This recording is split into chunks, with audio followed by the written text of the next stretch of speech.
ఎస్టేట్లో ప్లాట్ కొనేటప్పుడు ఈ మధ్య కాలంలో రేరా రేరా అని అందరూ మాట్లాడుకోవడం మీరు వినే ఉంటారు కదా. అసలు ఏంటి ఈ రేరా? దీనివల్ల వచ్చే లాభం ఏంటి? చాలా సింపుల్ అండి. రేరా అనేది గవర్నమెంట్ తీసుకొచ్చిన ఒక పక్క లీగల్ షీల్డ్. రేరా అంటే రియల్ ఎస్టేట్ రెగ్యులేటరీ అథారిటీ. ఒక ప్రాజెక్టుకు రేరా సర్టిఫికేట్ ఉందంటే ఆ వెంచర్ వెనుక ఉన్న ల్యాండ్ టైటిల్స్, ప్రభుత్వ అనుమతులు అన్ని 100% పక్కాగా ఉన్నాయని అర్థం.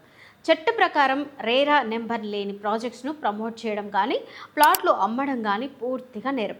మీరు వెంచర్ లేదా అపార్ట్మెంట్ చూడగానే ఫస్ట్ అడగాల్సింది రేరా నెంబర్ ఎంత అని. ఆ నెంబర్ ఉంటేనే మీ పెట్టుబడి సేఫ్ జోన్లో ఉన్నట్టు.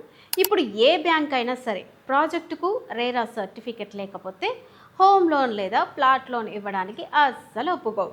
రేరా ఉంటే లోన్ ప్రాసెస్ చాలా ఈజీ అవుతుంది.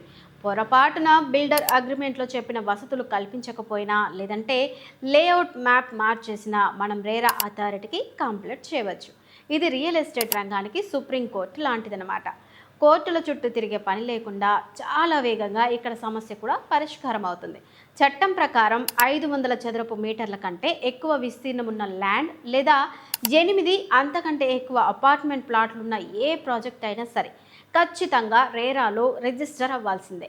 రేరా రిజిస్టర్ నెంబర్ రాకుండా బిల్డర్ కానీ డెవలపర్ కానీ ఆ ప్రాజెక్టును ప్రమోట్ చేయకూడదు, అడ్వర్టైజ్మెంట్ ఇవ్వకూడదు, ఫ్రీలాన్స్ల పేరుతో బుకింగ్స్ అస్సలు తీసుకోకూడదు.